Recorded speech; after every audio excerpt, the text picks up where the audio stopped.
To make delicious SpongeBob SquarePants themed Krabby Patties, saute 2 tablespoons, about 6.5 grams of chopped onions and celery in 1 tablespoon, 5 milliliters of cooking oil, along with 1 teaspoon, 1.4 grams of dried thyme.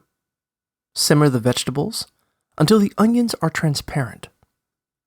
Finally chop 1 pound, 0.45 kilograms of imitation crab meat and place it in a large mixing bowl.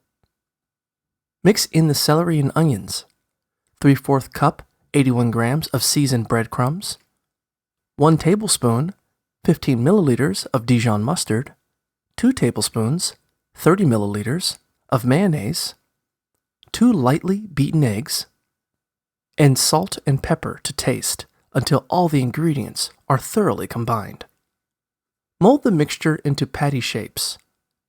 Heat 3 tablespoons, 44 milliliters of cooking oil in a skillet. Then cook the patties in the skillet for 2 to 3 minutes on each side. While the patties are cooking, preheat the oven to 400 degrees Fahrenheit, 204 degrees Celsius.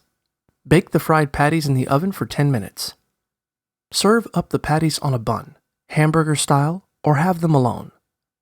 You can also pair them with a sauce made of 1 cup, 237 milliliters of mayonnaise, and 3 tablespoons, 44 milliliters of ketchup.